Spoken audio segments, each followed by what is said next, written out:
Տիկին Ջուլակյան, ձեր հանձնաժողովը նաև վերահսկողություն է իրականացնում քննչական մարմինների նկատմամբ։ Օրերս Հայաստանի քննչական կոմիտեն խայտառակագույն մի հաղորդագրություն տարածեց, որն այնքան ակներև էր մարդու անձնական տվյալների անձնական կյանքի մեջ միջամտությունը, որ եզակի բացառություն էր կարելի է ծափարել մարդու իրավունքների պաշտպանը արագ արձագանքել։ Խոսքը վերաբերում է Հովիկ Աբրահամյանի որդու ձերբակալման հետ կապված անձնական տվյալների հրապարակ։ Դիմում եմ ձեզ, որպես պետահրավական հանձնաժողովի ապագա նախագահ, խտրական բան չեմ ասում, նաև որպես կին, ձեր դիրքորոշումը եւ ակնկալում եմ նաև դատապարտման խոսքը ապագայում քննչական կոմիտեին քաղաքական ճղճի նպատակներով նման խայտառակ հաղորդագրություններից զերծ մնալու համար։ Շնորհակալ եմ։ Շնորհակալ եմ հարցի համար, պարոն Մանուկյան, այո, ծանոթ եմ ես այդ հաղորդագրությանը, եւ եթե դուք ինձնից ուզում եք լսել հենց կոնկրետ այդ բառը դատապարտում, այո, դատապարտում եմ, բայց նաև պետք է ասեմ, որ սա կարծես թե առաջին դեպքը չէ, որ մենք ունենում ենք խնդիր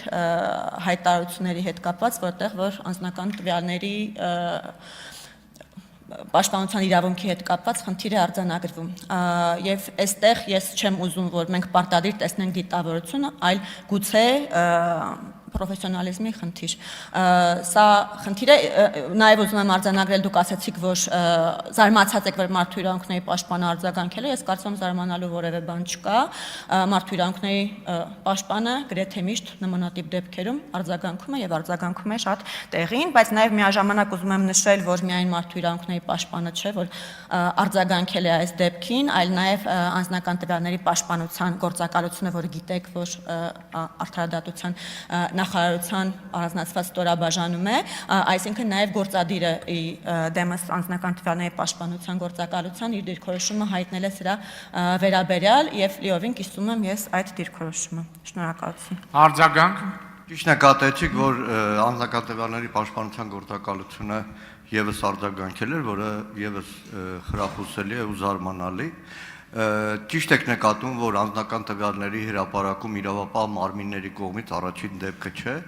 Անցնող 5 տարիներին ազգային ժողովի գործունեության ընթացքում բազմաթիվ նման դեպքերի եմ առնչվել եւ իրավապահ համակարգը քաղաքական նպատակով անձնական տվյալներ է հրապարակել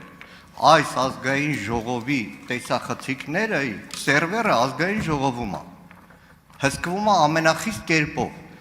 բայց չգիտես ոնց այդ տեսախցիկների տեսանյութը մեկ էլ հրապարակվում է։ Դեռ առիթ ունենալու եմ խոսել ԱԱԾ-ի մասին, վերջին խայտառակ դեպքը, երբ որ ԱԱԾ սահմանապահ զորքերի հսկիչ անցակետի տեսախցիկի տեսանյութը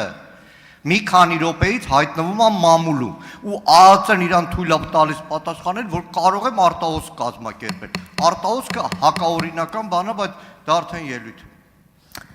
Շնորհակալություն, պարոն Մանուկյան, ձեր արձագանքի համար։ Պետք է նշեմ, որ առհասարակ մեր երկրում շարունակում է խնդիր մնալ անձնական տվյալների պաշտպանությունը։ Մենք գրեթե բոլոր ոլորտներում այդ խնդիր ունենք, ես կարծում եմ, որ այդտեղ ոչ միայն պետական մարմինների, այլ նաև մասնավոր ընկերությունների, որոնք իրենց գործունեության բնույթից ելնելով նաև տիրապետում են անձնական տվյալների, մենք լրջագույն պրոֆեսիոնալիզմի խնդիր ունենք լուծելու եւ այս առումով անձնական տվյալների պաշտպանության գործակալության կարողությունների զարգացումը մեր առաջնահերթությունների մեջ է մտնում։ Պետք է ասեմ, որ նաեւ այն, որ անձնական տվյալների պաշտպանության գործակալությունը գործադիրի մաս է այս պահին համարվում, խնդիր է դիտարկվել ոչ միայն մեր կողմից, այլ նաեւ միջազգային մեր գործընկերների կողմից եւ նաեւ այդ շրջանակներում պետք է նշեմ, որ արդեն քննարկվել է եւ առաջիկայում օրենսդրական համապատասխան